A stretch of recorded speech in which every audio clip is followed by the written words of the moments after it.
Good morning, afternoon or evening, wherever you are. I'm Paul Clark and welcome to my studio. So what have I got for you lovely lot today? Well, I've been thinking it's some time since we've been out and done a bit of plein air painting. Now, I've looked on my weather app and it's looking pretty good for today, perhaps a little bit changeable, but I think we should go for it. So I've still got a step-by-step tutorial for you, but hopefully it'll all be filmed outside. So, let's get going, shall we?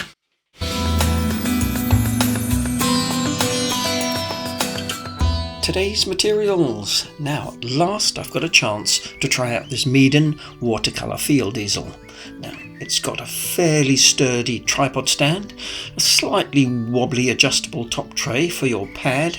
The slower tray is designed to hold your paints and also provides a nice lot of mixing area. It was all very simple to assemble. There's also this hole for your water pot. And it all comes apart and fits nicely into my backpack. I'm also taking my brush case with just a small selection of brushes, a block of Bahong Academy watercolour paper, water, both for painting and drinking, my Van Gogh pocket set of watercolour paints,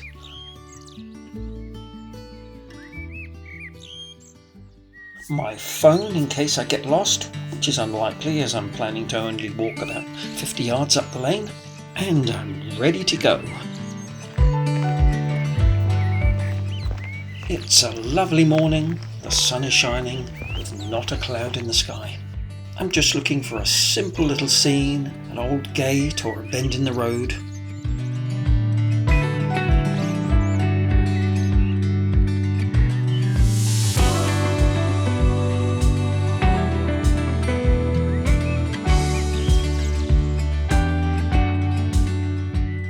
Now this scene has potential. I quite like that gnarly old tree over there on the right and the way the cast shadow forms across the hedge. So a quick pencil sketch. Now one of the challenges you're always going to have with painting plein air is that ever-changing light. Now as you can see the sun has already disappeared, so I'm having to really work quite quickly. And I'm beginning to wonder if I'm going to get this done because the wind has definitely picked up. I don't like the look of those clouds. And this is the second time my camera tripod is blown over.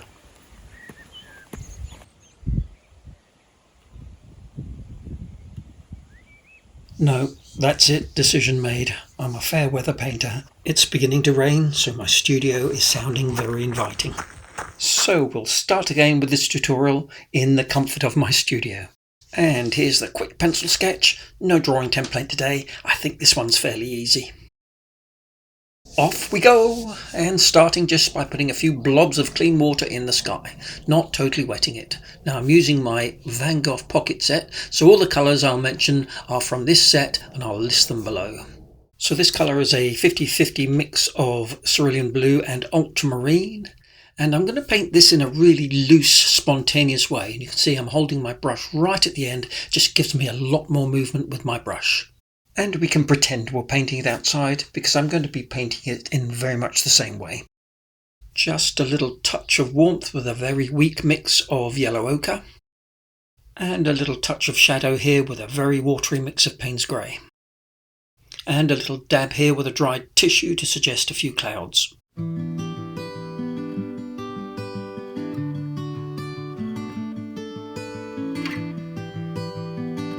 While we're waiting for the sky to dry, let's put in the road here with a very watery mix of Payne's grey, and again I'll list all the colours I'm using below.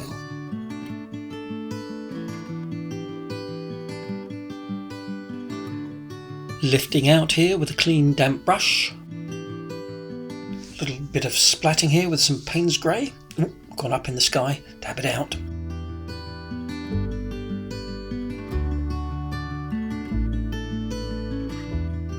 And a little bit of clean water here, hopefully to produce a back run. So straight into the wet, and this is a very blue biased mix here for these distant trees. Now the yellow in this set is a Azo Yellow Medium, which basically is pretty similar to my normal cadmium yellow. adding a little bit of yellow in here to make it a more obvious green, but still very much keeping them a blue bias to help push them back into the distance. Now, although I'm painting this in the studio, I am trying to paint it in a way that I would if I was painting plein air, nice and quick and loose. As you can see from my palette above, I'm using quite a selection of greens here, bluey greens and yellowy greens, so I can't give you the exact breakdown of each colour, but this is definitely one for you to experiment with mixing your greens. Just have fun and see where it takes you. Clean water again on this side of the bank, just randomly splashed in, but I'm starting with a really bright yellowy green in this bottom corner, using a touch of sap green for that extra strength. Now, this is definitely a case where I'm letting the paint do all the work. I'm not going to fiddle and fuss too much, just let it evolve and paint itself, letting all these colours mix and blend on the paper.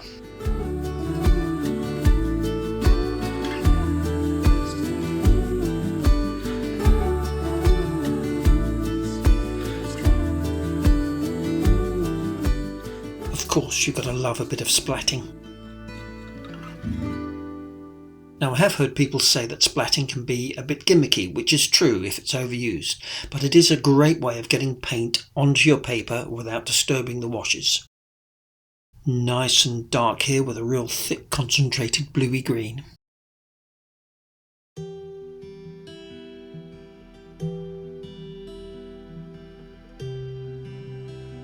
Right, here a colour I don't often use, some Viridian green, and this is still going into the wet.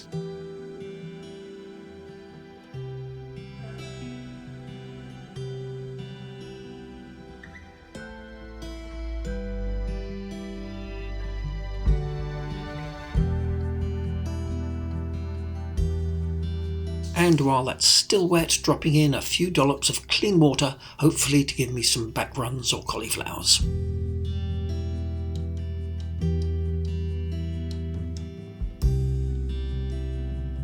So now we need to let this totally dry. So it's a perfect time for a short break. And yeah, it's quite thirsty, this plein air malarkey. Next, I'm painting in the foliage on the trees here with the dry brush technique, keeping the side of my brush flat to the paper and picking up its texture.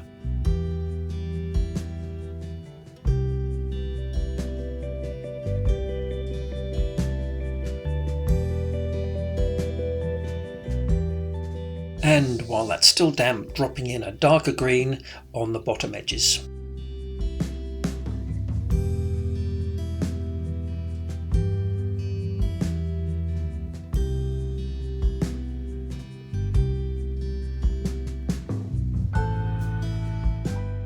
And here a lovely dark bluey green for the cast shadow from that tree across the road and into the hedge.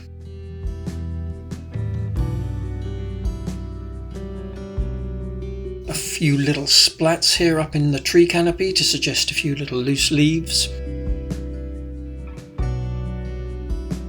Right, so I think I better mask off the sky because I'm about to do some major splatting.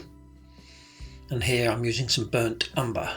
And this is going in when those first washes have totally dried.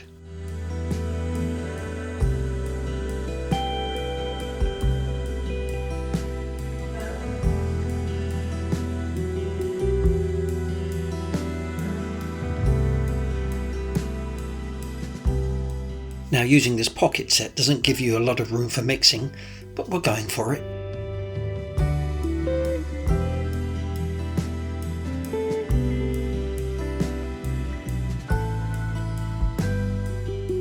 So here I'm just giving a light spray with clean water here in the corner and then just tapping in some darkish blue. And the spray will help to give some nice soft edges to these splats.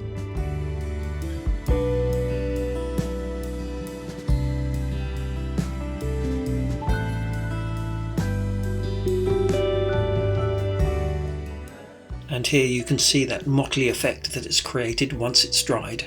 And here with the dry brush technique again, I'm just suggesting some grass growing out in the road, but also softening some of the edges with clean water.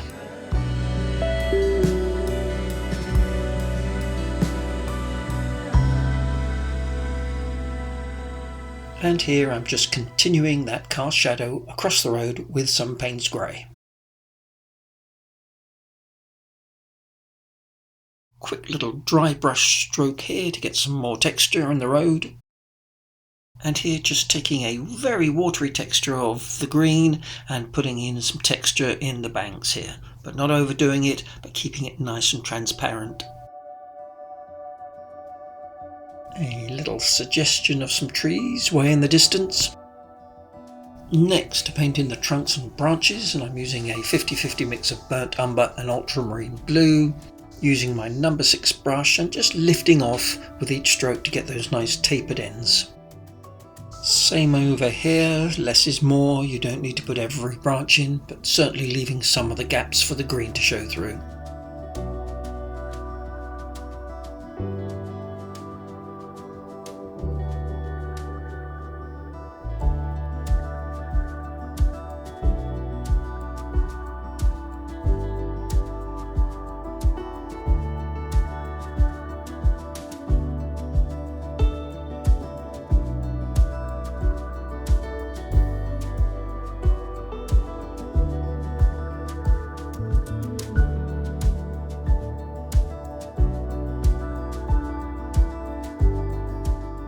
And I always think it looks more natural to have a few branches coming in a downward direction as well as obviously upwards. So here I'm using a really thick consistency paint, no water in it at all, to get this nice feathery dry brush effect for these smaller branches. Lots of gaps and missing edges, it just adds to that nice spontaneous look.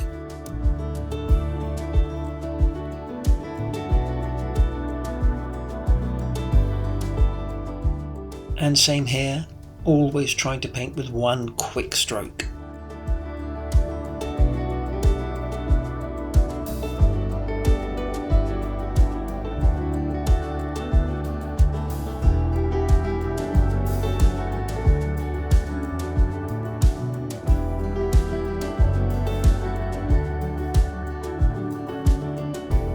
So next over here I'm going to create the illusion of those lighter coloured leaves, so I have to put in the dark shadow first.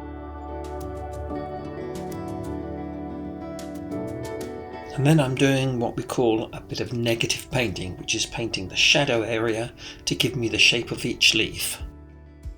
I'm really not trying to match exactly what's on the reference, this is just merely a suggestion of those brightly coloured leaves.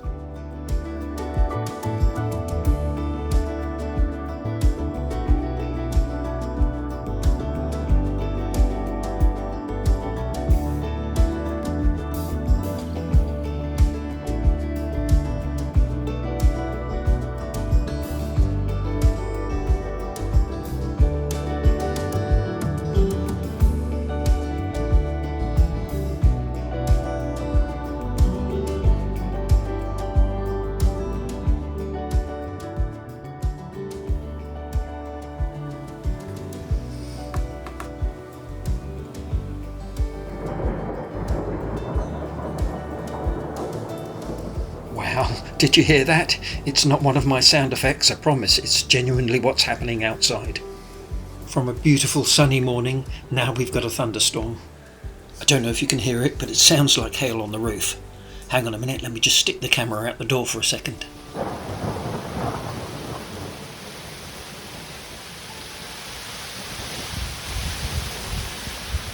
And this was literally half an hour later.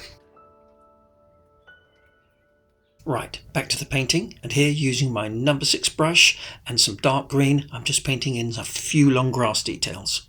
Nice short dabby strokes, lifting off with each brush stroke.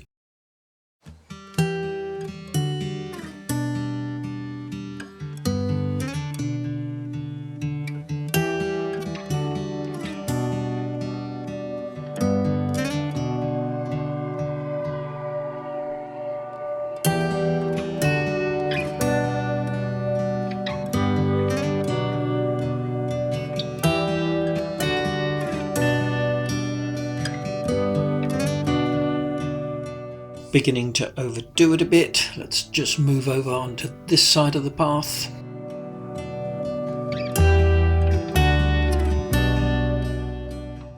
Next it's time for a bit of mixed media, and I'm taking this white pastel pencil and just putting in a few little highlights here on the tree.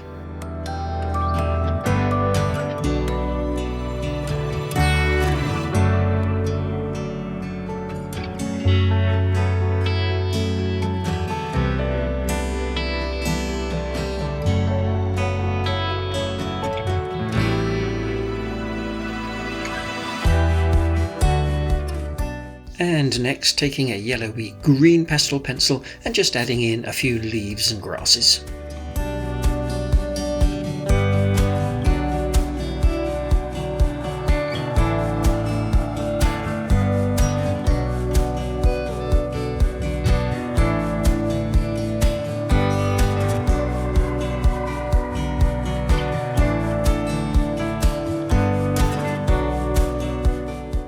And finally taking this gooey white gouache straight from the tube and painting in this yarrow plant. I know, don't pretend you know about flowers.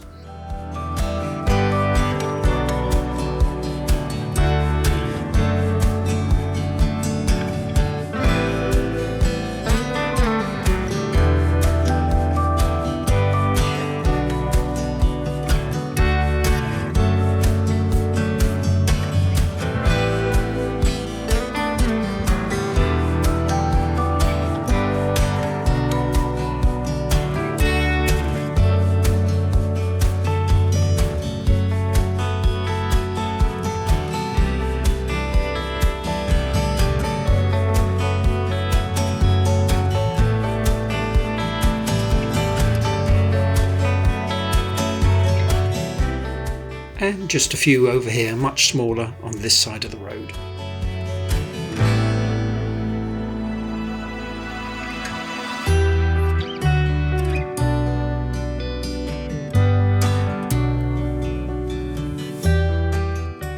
There we go, all done, and this one in just over an hour, and a little handy space here for my signature. So, not exactly done plein air, but still I think a successful day.